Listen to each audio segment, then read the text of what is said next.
नमस्कार। Education plus academy पर आपका स्वागत है। आज की इस वीडियो में हम लोग क्वेश्चन नंबर 54 से आगे के सवालों को सॉल्व करेंगे। हम लोग उपहार गाइड से लघुत्तम और महत्तम समपवर्तक का जो चैप्टर है उसकी ये लास्ट वीडियो होगी और इस वीडियो में हम लोग इस चैप्टर को समाप्त कर लेंगे। क्वेश्चन नंबर 54 है, किसी दिन दिल्ली से कानपुर की बसें 40 मिनट के अंतराल से और कानपुर से दिल्ली की बसें 45 मिनट के अंतराल से चलती है। एक बस जो है दिल्ली से कानपुर की तरफ 40 मिनट पे चलती है, हर 40 मिनट पे, और कानपुर से दिल्ली की जो बसें हैं वो 45 मिनट के अंतराल से चलती है। यानी कि कानपुर से दिल्ली की तरफ जाने वाली बसें 45 मिनट पे चलती है। यदि विपरीत दिशा से आने वाली दोनों बसें किसी विशेष पुल पर 10:15 पूर्वाह्न में गुजरती है तो पुनः विपरीत दिशा से आने वाली दोनों बसें उसी दिन किस समय उस पुल से एक साथ गुजरेगी। देखिए, यहाँ से मान लेते हैं कि दिल्ली से जाने वाली बसें कानपुर की तरफ इस दिशा में चलती है, ठीक है, और कानपुर से दिल्ली की तरफ जो जाने वाली बसें हैं इस दिशा की तरफ चलती है। तो इस दिशा की तरफ जाने वाली जो बसें हैं वो 40 मिनट के अंतराल पे चलती है और इस दिशा में आने वाली जो बसें हैं वो 45 मिनट के अंतराल पर चलती है। जब वो 10:15 पर जब वो 10:15 पर एक साथ मिलती है तो उसके बाद वो कब एक साथ गुजरेगी। तो सबसे पहले हम लोग क्या करते हैं कि 40 और 45 का एलसीएम निकाल लेंगे। तो 5 से 8 बार में लगेगा और 5 से 9 बार में लगेगा। तो 5 गुने 8 और गुना 9, तो पनी 8 40, 40 9 चौके 36, 360 मिनट के बाद वो क्या करेगी, एक दूसरे से मिलेगी। ठीक है, तो 360 मिनट के बाद का मतलब है अगर इसको हम लोग 60 से भाग देते हैं तो सीधा सीधी ये 6 घंटे आ जाएगा, है ना। अगर 60 से भाग देंगे तो ये 6 घंटा आ जाएगा। अब यहाँ से 10:15 पे बस चलनी शुरू हुई थी तो 6 घंटा और जोड़ देंगे इसमें 15, है ना। 10 और 6 कितना हो जाएगा, 16, 16:15 है। तो 16:15 है, इसमें से 12 घटाएंगे तो हम लोग का ओरिजिनल टाइम निकल करके आ जाएगा। तो ओरिजिनल टाइम कितना हो जाएगा इसका, 4:15। तो 4:15 पर ये बसें एक दूसरे के साथ मिलेंगी पुल पे। 4:15 पूर्वाह्न अपराह्न, अच्छा, ये बस जो है पूर्वाह्न में शुरू हुई थी तो 6 घंटे बाद क्या हो जाएगा, अपराह्न में। क्वेश्चन नंबर 55 में है, आसपास के दो विद्यालयों की घंटियां 30 मिनट और 45 मिनट के अंतराल पर बजती है। दो विद्यालयों की घंटी है, जो एक विद्यालय की घंटी 30 मिनट के अंतराल पर बजती है और दूसरे विद्यालय की घंटी 45 मिनट के अंतराल पर बजती है। यदि 10 बजे दिन में ये घंटियां एक साथ बजी तो फिर कितने बजे एक साथ बजेगी। तो फिर कितने बजे एक साथ बजेगी, तो सबसे पहले हम लोग क्या करेंगे कि 45 और 30 का एलसीएम निकाल लेंगे। यानी कि कब ये एक साथ बजेगा वो हम लोगों को निकल जाएगा। तो 3 से लगाएंगे तो 10 बार में और ये 15 बार में। इसको 5 से लगाएंगे, 5 दूनी 10, 5 तिहाई 15, 3 गुने 5 गुने 2 गुने 3, 5 तिहाई 15 दूनी 30, 30 तिहाई 90। यानी कि 90 मिनट बाद ये घंटियाँ क्या होगी, बजेगी। ठीक है, एक साथ कब बजा था, 10 बजे, है ना। 90 मिनट का मतलब हुआ 1 घंटा 30 मिनट, है ना। 90 मिनट का क्या मतलब हुआ, 1 घंटा 30 मिनट। 1 घंटा 30 मिनट। तो यहाँ से 10 बजे वो घंटी बजी थी, उसके बाद 1 घंटा 30 मिनट बाद फिर एक साथ बजेगी, यानी कि 11 बज कर के 30 मिनट पे वे घंटियाँ फिर से एक साथ बजेगी। क्वेश्चन नंबर 56, 4 अंकों की सबसे छोटी संख्या बताएं जिसमें 15, 40 और 75 से पूरा पूरा भाग लग जाए। तो 4 अंकों की सबसे छोटी संख्या बताना है जिसमें 15 से 40 से और 75 से पूरा पूरा भाग लग जाए। तो सबसे पहले हम लोग क्या करते हैं कि जो संख्या 40, 15, 40 और 75, जो संख्या 15, 40 और 75 से डिवाइड होगा 4 अंकों की सबसे छोटी संख्या, तो इन सबों का एलसीएम से उसको डिवाइड होना चाहिए। जैसे यहाँ से हम लोग 5 से अगर लगाएं 3 से लगाएंगे, 3 5 15, ये 40 रहेगा और 3 से कितना हो जाएगा 25। फिर अगर हम लोग लगाते हैं इसको 5 से, 5 इकाई 5, 5 अठी 40 और 5 25, 3 गुने 5 गुने 8 गुने 5, तो ये हो जाएगा 8 पचे 40, 40 पचे 200, 200 में 3 से करेंगे तो ये आ जाएगा कितना 600। कितना आ गया ये 600। मतलब कि 4 अंकों की जो छोटी संख्या है वो किससे विभाज्य होना चाहिए 600 से। तो 4 अंकों की छोटी संख्या कितना है 1000 है ना। 4 अंकों की छोटी संख्या कितना है 1000 है। अब 1000 को हम लोग विभाज्य करेंगे, किससे भाग लगाएंगे 600 से, एक बार में ही ये लगेगा। ठीक है, ये बच जाएगा कितना 400। अगर ये शेष को हम लोग इसमें घटा देंगे, है ना, शेष को अगर हम लोग इसमें क्या करते हैं घटा देते हैं, तो फिर ये 4 अंक से छोटा हो जाएगा।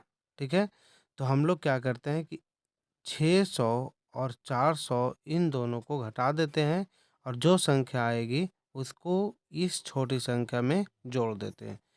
तो हमारी जो संख्या होगी जो 15, 40 और 75 से विभाजित होगा वो 1000 प्लस हो जाएगा 600 में से 400 घटा देंगे, 600 माइनस का 400, यानी 1000 और प्लस का कितना हो जाएगा 200। तो ये एक संख्या हो जाएगी कितनी 1200 रुपये, है ना 1200। ठीक है, तो 1200 ही एक ऐसी संख्या है जो 15, 40 और 75 से विभाज्य होगा। आइए देखते हैं क्वेश्चन नंबर 57।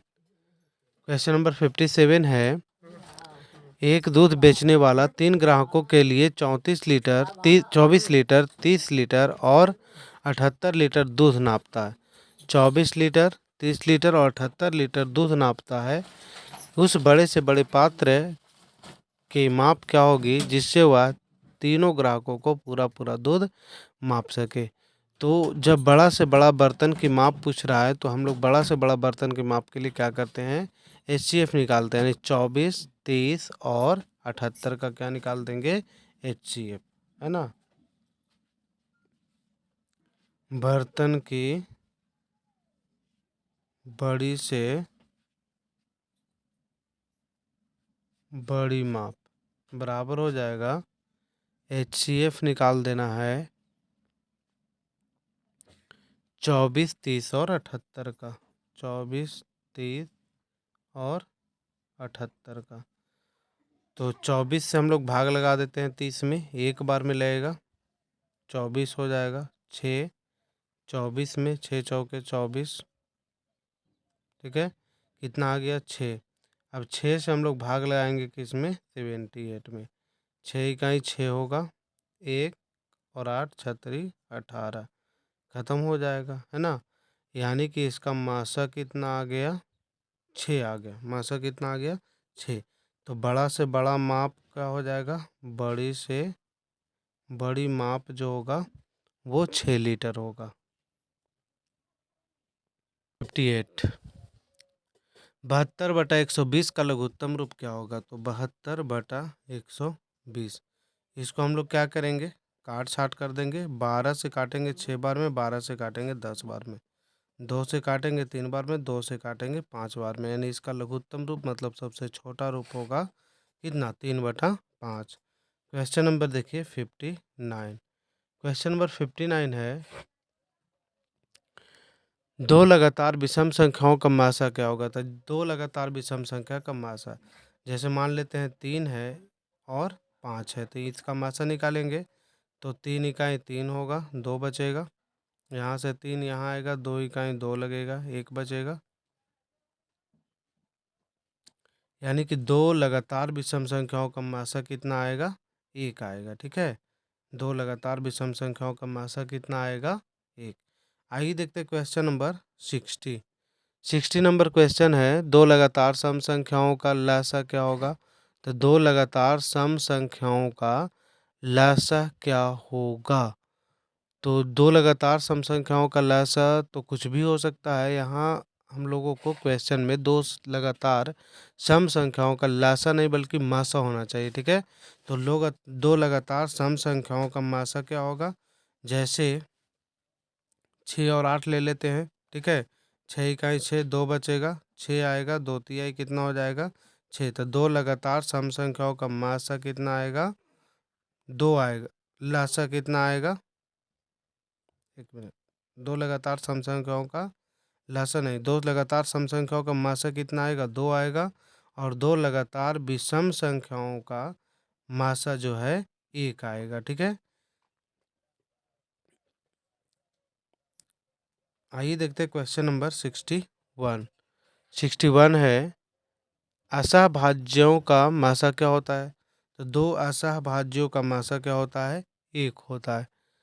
1000 के निकटतम उससे बड़ी संख्या ज्ञात करें जो 8, 15 और 1000 नहीं, इकाई दहाई सैकड़ा हजार 10,000 लाख। 1 लाख के निकटतम उससे बड़ी संख्या मालूम करें जो 8, 15 और 21 से पूरी पूरी विभाजित हो सके। तो इस ऐसे प्रश्न के लिए हम लोग क्या करते हैं, सबसे पहले 8, 15 और 21 का एलसीएम निकालते हैं, है ना। किसका किसका एलसीएम निकालेंगे, 8, 15 और 21 का। ठीक है, किसका किसका निकालना है, 8, 15 और 21 का। हम लोग सबसे पहले एलसीएम निकालेंगे तो 3 से लगाएंगे, ये 8 रहेगा, 3 पचे 15 होगा, 3 सते 21 होगा। अब तो ये संख्याएं किसी से डिवाइड नहीं होगी, तो 3 गुने 8 और गुना में 5 और गुना में 7, 8 पचे 40 होगा, 40 दिया 120 होगा, और 120 में 7 से करेंगे तो कितना होगा, 840। यानी कि जो संख्याएं 1 लाख के नज़दीक है ना, 1 लाख से बड़ी होगी, वो 840 से जो विभाजित होगी वही संख्या होगी। तो 840 से हम लोग 1 लाख को क्या करते हैं, डिवाइड करते हैं। ठीक है, एक बार में लगाएंगे 840, यहाँ से कितना बचेगा, 60 बचेगा। अच्छा, यहाँ से 60 बचेगा, ये 9 में से 9 में से 8 जाएगा तो यहाँ 1 बचेगा, 160 बचेगा। ठीक है, ऊपर से हम लोग क्या करेंगे, एक जीरो लगा लेंगे, 2 बार में नहीं लगेगा, एक बार में ही लगेगा। तो यहाँ 800 कितना होगा, 40, ये जीरो रहेगा, और ये 10 में से 4 जाएगा, 6 बचेगा। और यहाँ से 5 5 में से 8 जाएगा, यानी कि 15 में से 8 जाएगा तो 7 बचेगा। ऊपर से हम लोग क्या करेंगे, एक और जीरो निकाल लेंगे। ठीक है, तो 840 में हम लोग 9 अठी 72, 9 चौके 36, 9 बार में लगाएंगे। ठीक है, जीरो, 9 चौके 36 और 9 अठी 72, 72 और 3 कितना हो जाता है, 75। यहाँ से जीरो हो जाएगा, यहाँ से कितना हो जाएगा, 4, और ये क्या हो जाएगा, जीरो हो जाएगा, और इधर ख़त्म हो जाएगा। यानी कि 40 शेष बचा। अगर 40 इसमें घटा देते हैं तो ये संख्या क्या हो जाएगी, इससे डिवाइड हो जाएगी। लेकिन हम लोगों को इसमें निकालना है कि 1000 के निकटतम उससे बड़ी संख्या, मैं 1 लाख के निकटतम उससे बड़ी संख्या, मतलब इस संख्या से बड़ी होनी चाहिए। तो इस संख्या से बड़ी होने के लिए हमारे पास एक ही नियम है कि क्या करना, हम लोगों को इसको और इसको क्या करना है, घटा देना है और इसमें जोड़ देना है। यानी 1 लाख में हम लोग 840 में से, ठीक है, 840 में से 40 घटा करके जोड़ देंगे, तो ये हो जाएगा 1 लाख और प्लस का 800। ठीक है, तो इस तरह से हो जाएगा ये 1,08,000। आइए देखते हैं क्वेश्चन नंबर 63 और ये लास्ट क्वेश्चन है इस चैप्टर का। 63 में है 10,000 के निकटतम उससे बड़ी संख्या मालूम करें जो 2, 3, 4, 5, 6 और 7 से पूरी तरह विभाजित हो जाए। तो सबसे पहले हम लोग 2, 3, 4, 5, 6, 7 इन सब का क्या निकाल लेंगे, एलसीएम। 2 से एक बार में ये 3 रहेगा, 2 दूनी 4 होगा, ये 5 रहेगा, 2 तिहाई 6 होगा, ये 7 रहेगा। 3 से डिवाइड होगा एक बार में, ये 2 रहेगा, ये 5 रहेगा, ये 1 हो जाएगा और ये 7 हो जाएगा। तो यहाँ से हो जाएगा 2 गुने 3 गुने 2 गुने 5 गुने 7। 2 गुने 3, 2 गुने 5 और 7, 2 तिहाई 6, 6 पचे 30, 30 दूनी 60, 60 में 7 से करेंगे 7 छक 42, कितना हो जाएगा 420। कितना हो गया 420 63 का। तो 420 से जो संख्या विभाजित होगी 10,000 के नज़दीक और 10,000 से बड़ी, तो 10,000 में हम लोग क्या करेंगे 420 से भाग दे देंगे। तो 2 बार में लगाएंगे 840, यहाँ क्या बचेगा 60 बचेगा इधर, और यहाँ से कितना बचेगा 1 बचेगा। ऊपर से कितना उतारेंगे 0 उतारेंगे। तो 420 से अगर हम लोग इसमें लगाएंगे तो 3 बार में ही लगेगा, 4 बार में ज़्यादा हो जाएगा। 4 तिहाई 12 और 20 तिहाई 60। तो यहाँ से 0 बचेगा, यहाँ से 4 बचेगा, और यहाँ से 5 में से 2 जाएगा तो 3 बचेगा। 300 कितना बचेगा 40। देखिए यहाँ आंसर जो दिया गया है ये 10,000 में से 340 को घटा दिया गया, लेकिन ये आंसर नहीं होगा। ठीक है, हमारा आंसर क्या होगा, तो 420 में से 340 को हम लोग घटाएंगे और जो आएगा इसमें जोड़ देंगे, यानी कि 10,000 प्लस 420 में से 340 क्या करना है, घटा देना है। तो 10,000 हो जाएगा और प्लस में 420, ये 0 हो जाएगा, 12 में से 4 जाएगा कितना होगा 8, और 12 में से 4 जाएगा कितना बचेगा 8, 3 खत्म, यानी 80। 10,000 क्या होना चाहिए इसका 80 होना चाहिए इसका सही आंसर। ठीक है, इसका आंसर क्या दिया गया है, गलत दिया गया है, क्योंकि ये जो 340 है इसी में घटा दिया गया। ठीक है, तो 340 अगर इसमें घटा दिया जाएगा तो ये संख्या जो आएगी इससे छोटी हो जाएगी, लेकिन हम लोग को इससे बड़ी संख्या निकालना था। तो आज की वीडियो में हम लोगों ने इस चैप्टर को समाप्त कर लिया है। अगर वीडियो अच्छा लगे तो इसे लाइक कीजिए, चैनल को सब्सक्राइब कीजिए और इसे शेयर कीजिए। Thank you.